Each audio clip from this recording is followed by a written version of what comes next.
437 jobs. I applied to 437 jobs. And I'm gonna tell y'all, about 80 to 85% of these jobs I applied to had cover letters attached to them. I wasn't playing no games.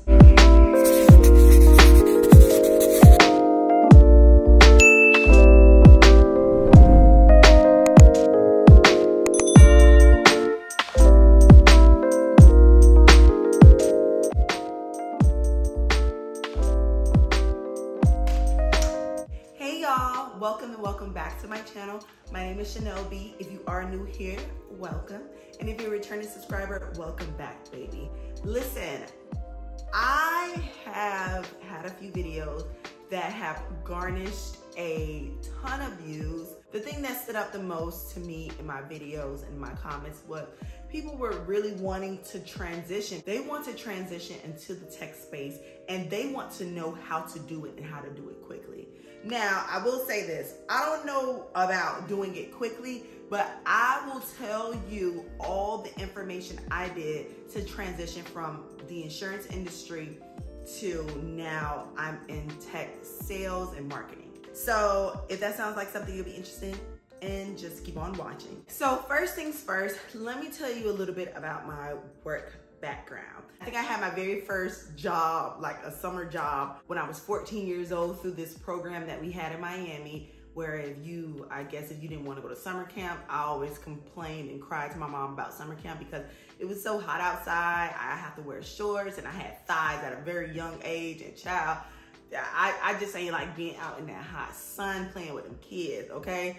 I opted to get like a little summer job and I absolutely loved it because I was working in the office, I was working in the front office, and I was super mature for my age at a very young age. I never really knew what I wanted to do, but I had two spaces of interest, possibly the medical field and law school.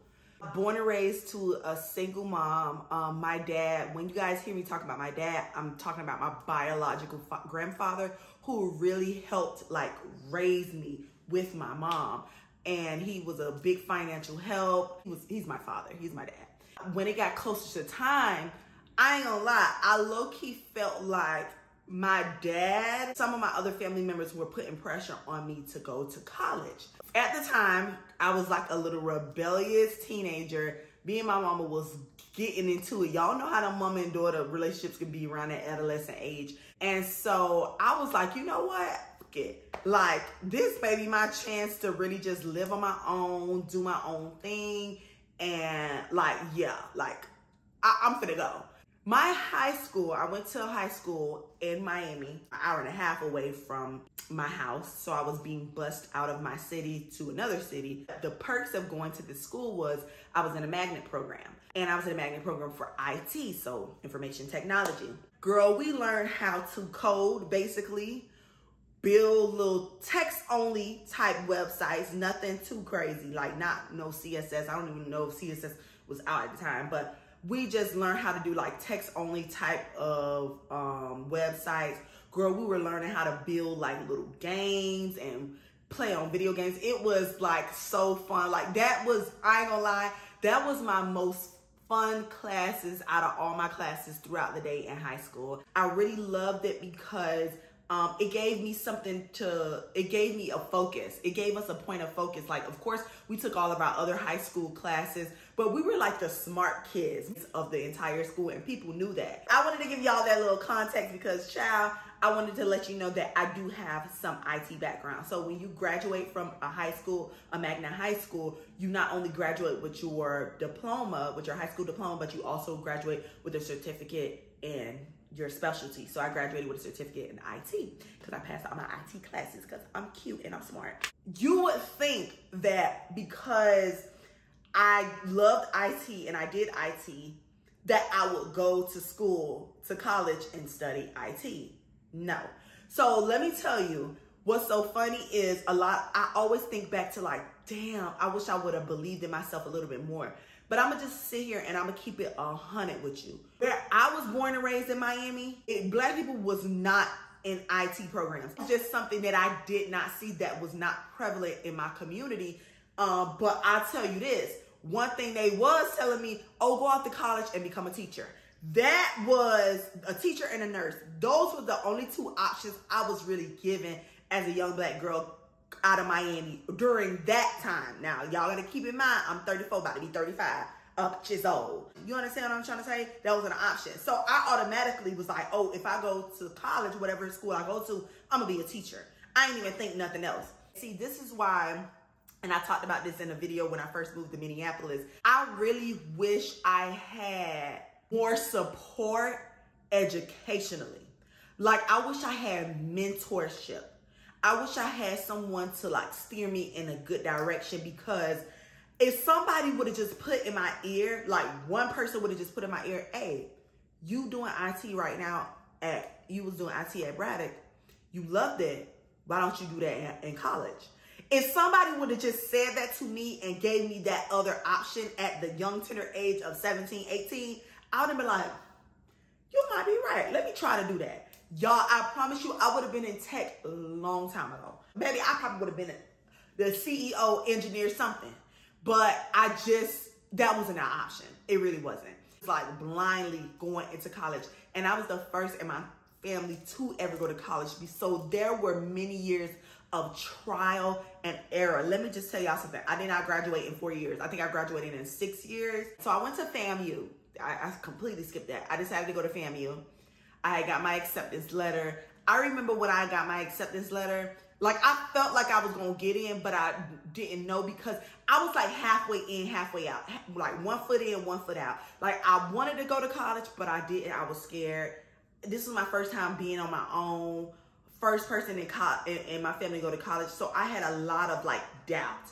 And so I just, even through my doubt, that's one thing about me that I had since an early age. Even when I'm in doubt, I'm still moving. When I got the letter for being accepted into FAMU, at that point, it became real for me. I was like, oh snap, this is really gonna happen. I need to tighten up. To be very honest, like going to college was bittersweet, because it was sweet because I got a chance to get away and I knew I was gonna study and I knew I was gonna do something serious with my life. But it was bitter because I didn't have any money. We didn't have any money. And like, I remember taking like the little furniture I had in my bedroom, and child, the furniture in my bedroom was so raggedy.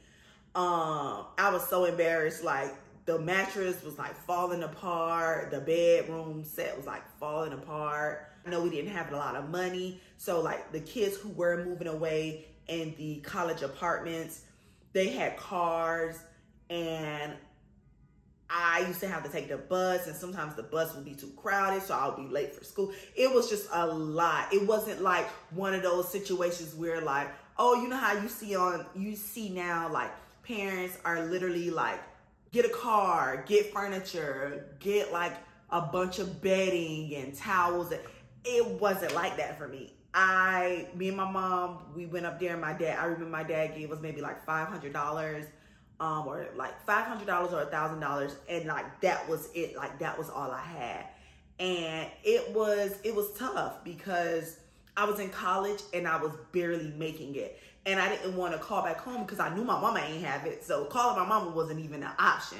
The only person I really had financially to rely on was either my auntie China at the time, shout out to her, or my grandfather. In college, I studied.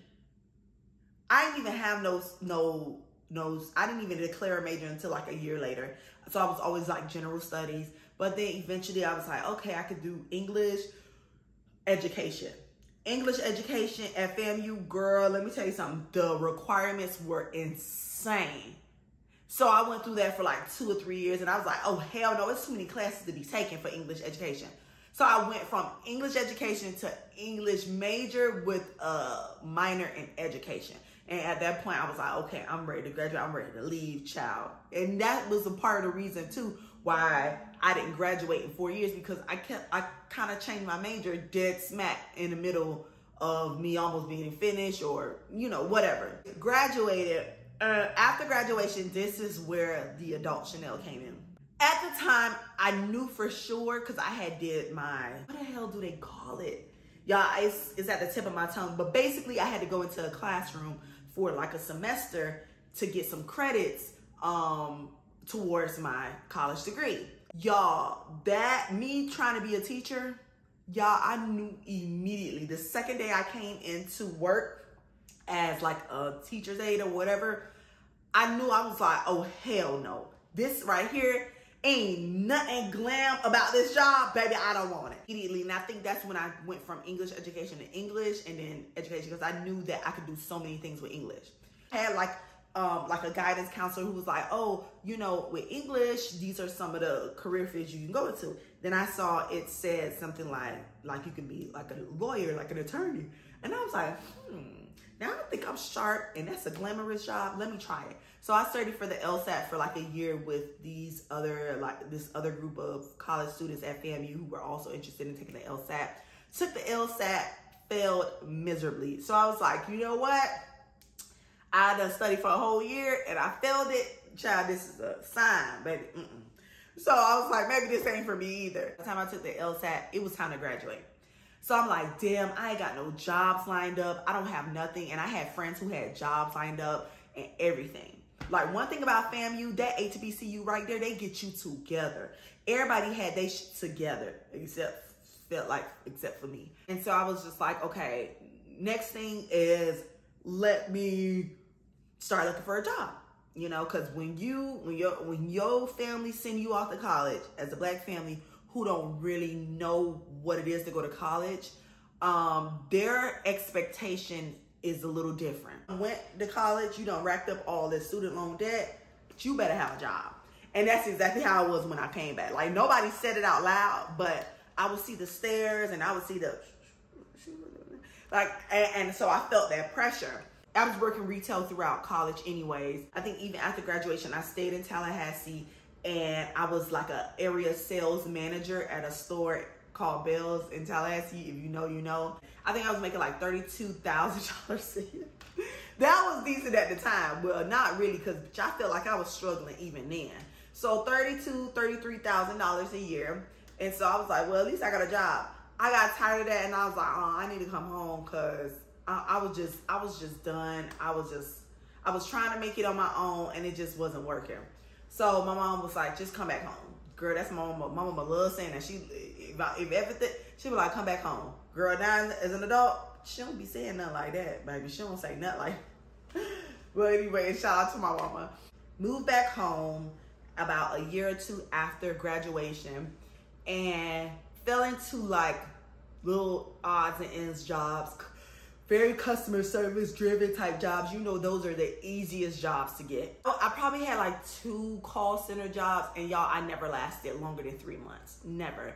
And so the jobs that I lasted the longest, I noticed, were retail, like some type of sales. I kind of fell in love with the idea of sales because I had been doing it for so long and it was like second nature and it was kind of sort of fun. For the most part, I love working retail.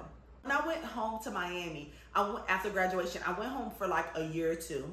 And one thing about it is when you start getting older and you start becoming a woman, living with your parents is not the place, especially living with your mom. Because, baby, my grandma told me a long time ago, it can only be one queen in the house. And because I was in college, I got to feel what it was like living by myself. It was the sweetest taste ever. And it was very hard to go back. So I think I lived in Miami 2 years. Then I went to Jacksonville with one of my best friends at the time. Started working there. And when I worked there, I got a job that was a lot better. It was, I'll never forget, it was Align Networks. It was kind of like, it was like a high paid kind of call center. It wasn't like a whole bunch of us in there. It's only like 10 or 12 workers in there. And we was getting paid decent money. I think I was making like $16, $15 an hour. Girl, I thought it was real cute at the time. And like the job was nice. Like it was real nice. You had your own desk. Like it was cute. It was very cute. It introduced me to the insurance industry because I was kind of like a third party company that kind of bridged the gap between the disabled workers and the insurance company's adjusters. So that introduced me to insurance. So after some years, you know, I was like, man, I want to go back home. So I think I was in Jacksonville for maybe like 3 or 4 years. I loved it. I had a lot of fun with my best friend. We had a lot of fun. It was partying so doggone much. And you know, you can only do that for so long. But I started looking at the time and I was like, baby, I need a big girl job. But I was like, you know what? I'm tired of going from job to job. I was like, I'm going to start setting some standards for myself. I want to get a job that I'm making $40,000. Girl, I thought $40,000 was so much damn money. I was like, I want to make $40,000. Like, that's it. I'm only taking any job after this. It got to be $40,000. Because I wanted to go back to insurance because I loved it. I started applying for like little adjuster training positions, and girl, them jobs was so damn hard to get into. And finally struck a position with insurance company, The Hartford. Went with The Hartford, was with them for like 2 years. You gotta understand, one thing about me is that I never like am just settled, because I have this goal in mind, and I do understand that the economy in the world that we live in is very competitive. Like, you got people out here who think faster, a little more smarter, a little more sharper, and you got and then not only that, now I'm getting older, I'm battling and having to go through job interviews with people who fresh out of college. After I got fired in 2022 from, so I worked The Hartford from 2020 to 2022 when I got fired. I was like, let me start putting myself out there. But me and a friend at the time, she was like, girl, I'm thinking about getting into the tech industry. And I was like, damn, girl, I just started watching this guy. His name's A.O. Anthony O'Neill. If you don't watch him, you definitely should. I was like, he keep talking about tech, getting into tech. And I was like, let me see what type of jobs they got. So I started doing my research, seeing what type of titles and jobs, and nothing really like stuck out to me. Everything sounded like, damn, I was gonna have to do a bunch of damn schooling and stuff. So I was just like, okay, let me go into the one that's the most like popular, software engineering. Girl, so I started taking some classes, I think with USF or something, USF. It wasn't that hard because you gotta remember, I had that IT background. So a lot of like the coding and stuff, it wasn't like foreign to me, but it kind of was, because when you don't use something, you really do lose it, right? It'll eventually come back to you like riding a bike. So it took some time. It was draining my pockets too, because the school was a little expensive, because it was like a fast track. I think it was like a couple $1,000s. So I'm like, oh, child, I don't know if I can keep doing this. So 3 months into the school, I was like, okay, no, let's wrap this up, because this is dragging, and I don't even know if I want to do this. I don't even know if it's worth it. So anyways, I'm like, okay, it got to be something else in tech that I like, that I can do. I started hearing about Tech is the New Black. That's another little platform. Tech is the New Black. And they started talking about tech sales. So I'm like, tech sales. So I just did some research. I'm like, sales experience, such and such. I'm like, oh, that's me. Because you got to think about it. I'm already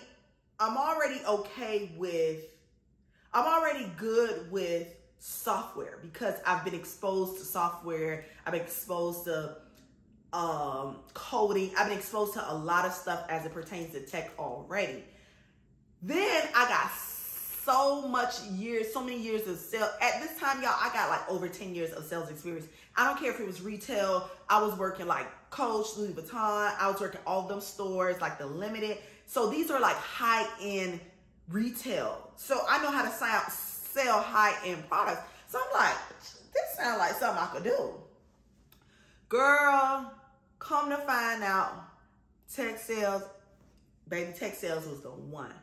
So I started going to this school called Course Careers. So that is the school I started looking into, Course Careers, because I kept hearing about, I think that they said Course Careers was only like $500. I was like, hell yeah, that sounds more like it.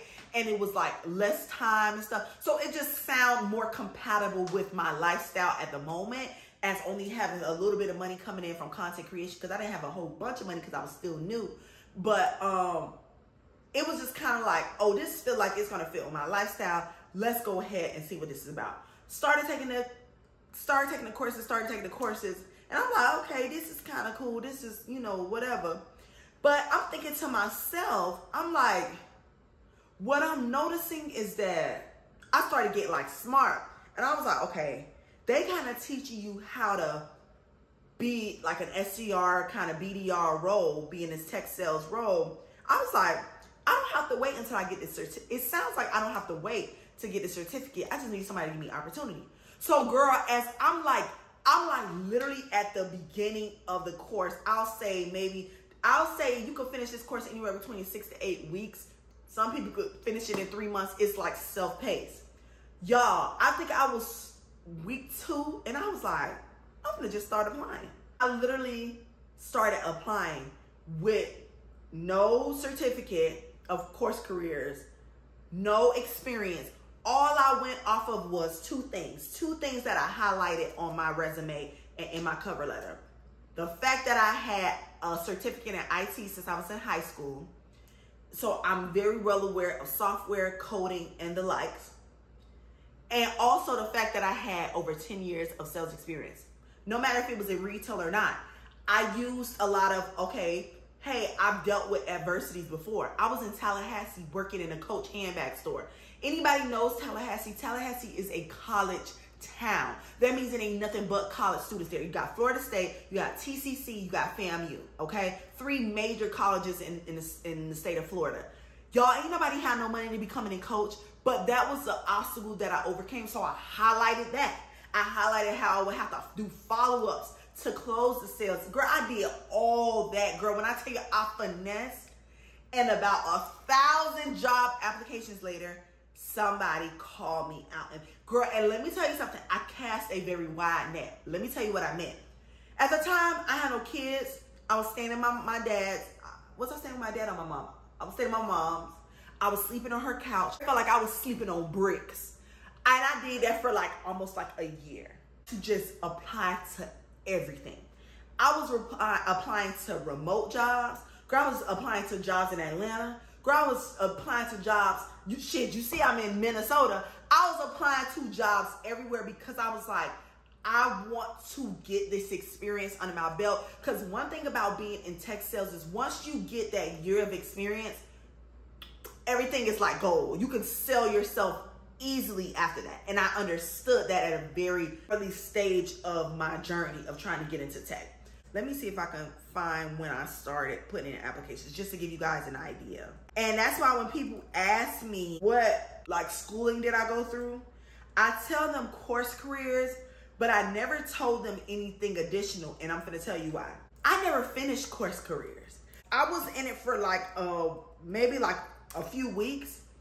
But when I saw I was getting interviews and I was getting responses back from my applications, girl, I just dove into just applying. Like I wasn't even showing up to classes no more. I was just applying for the job because I was like, oh, obviously the little bitty experience that I got is working out. So I was like, and I'm not telling you to do this because I think you need to finish course careers, because to be honest, I'm starting back course careers. Like even now, I've been in sales for about 7-8 months now. I'm starting back course careers. So do not stop. Do not stop. But I'm being very transparent about what happened with my situation. I was so doggone desperate and I was literally trying to get myself out of my situation. I just dove straight into applying for jobs. Okay, so I started course careers the end of September 2023. Like, so I'll say about September 26th of 2023. I started applying for jobs September 29th. And I knew that I was going to have to apply to hella jobs. And I heard about people just saying, just stay organized and keep track of everything. I created like a job hunting spreadsheet. A week after I started course careers, I started applying to jobs. 437 jobs. I applied to 437 jobs. And I'm going to tell y'all about 80 to 85% of these jobs I applied to had cover letters attached to them. I wasn't playing no games. I've applied from October 3rd all the way up until December 2023. So like almost 3 months. I got a job offer from my job December 14th. So my last job that I applied to was December 13th. My job offer was December 14th. So y'all, see how determined I was? Even when I had my job interviews, I didn't even stop applying and was like, oh, I think I'm gonna get this one. Girl, I kept going. You want to go to school and break into tech. and you have sales experience. Because I think that when a lot of people say break into tech and they talk about tech sales, they don't talk about how competitive the job market is and how everybody's trying to be an SDR, BDR. And you can literally finagle your way into tech through this role. Like, because you can go from being an SDR or BDR to an account executive to a director. Like, you can really finagle your way into tech by doing it this way, right? And it's the easiest. I will say it's the easiest. However, it is not easy because it's so competitive, right? People are becoming SDRs straight out of high school. I'm sorry, straight out of college. I've been out of college for 10 plus years. So I'm competing with kids who are coming straight out of college. So it's a very competitive job market, a very competitive space and title, but it can be done. If you have, I say, if you have sales, if you have some type of sales experience, if you have some type of experience like how I had in high school, where you are familiar with software, some type of tech lingo, and even if you don't, Course Careers is a great way to start, because even if you don't have all of those things that I'm talking about, Course Careers make it very easy for you, make it very digestible, I should say. I am so blessed. I was just on the phone with my mom the other day and I was like, listen, I be talking about how I really don't like the city, because I tell y'all all the time I actually love my job. Despite the little things that happen here and there, I love my job and I love what I'm doing. However, I don't want to tell you guys any false information, but I will tell you this. Moving into tech has completely changed my life. So let's talk about the money. Last job, I was making $40,000. I have a little over double my salary in breaking tech sales. So I've doubled it. I've doubled my 40,000 plus a little more. And I'm entry level. This is my first year ever in the tech space. And I'm already making that type of money. It should only get better. Now, I'm not gonna lie. I noticed that there's certain cities and states that are gonna pay you more. If you can get a company to pay you a good base rate, because with sales is base plus commission plus other little incentives, right? If you can get a good base and get like uncapped commission, the sky is literally the limit. Like, I mean, my goodness, not trying to brag, but I was literally in my car just maybe a year or two ago crying because I had to move out of my apartment because it was too expensive and I had lost my job and I'm just getting started on content creation and I had to move out of my apartment. I was just crying and I didn't have any money. I was broke. I was not doing well. I wasn't taking care of myself, and my life has completely changed because of getting into tech. So I know I rambled on and on, but I wanted to give you some background information to show you where I came from. I came from nothing. I'm just a girl just trying to figure it out. I'm still trying to figure it out. And I will just tell you one thing is for certain is, yes, I am not a fan of this city and I'm not a fan of this state. However, what I will say is that coming here completely changed my life. And that's exactly when people say, oh, why you didn't do this? Because I had a goal in mind. Like, yeah, when I got here, I found out that I really don't fit in or I really don't like the space. But that don't change the fact that now I have this company on my resume. Now I have this experience on my resume. And I'll tell y'all, I'm gonna just say this.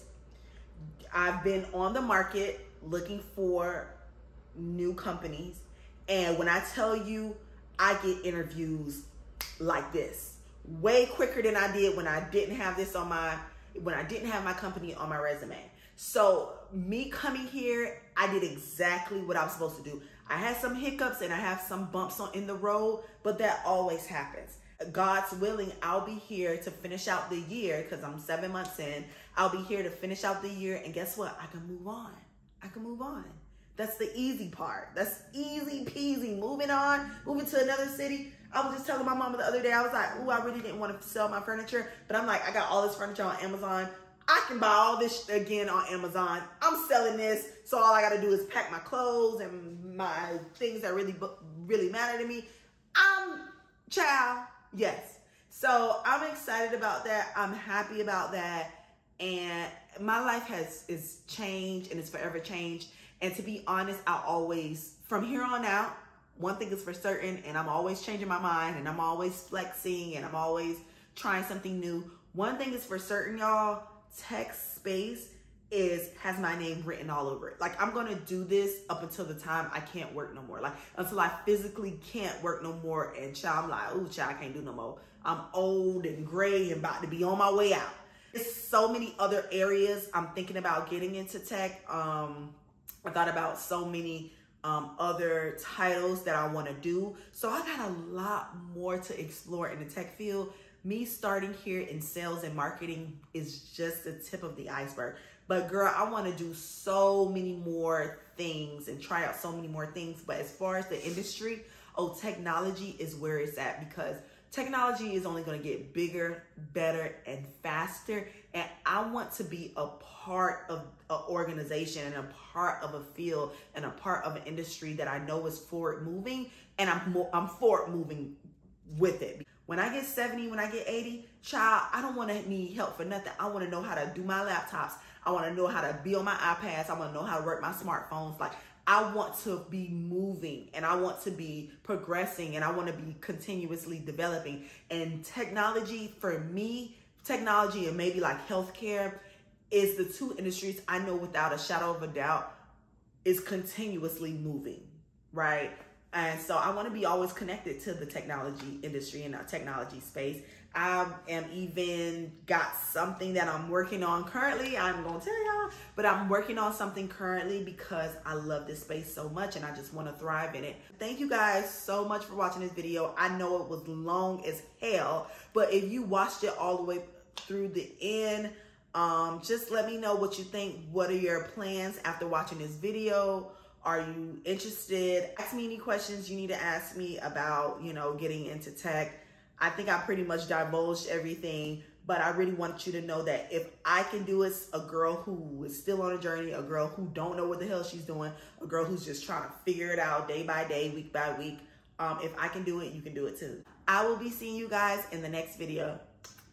Bye.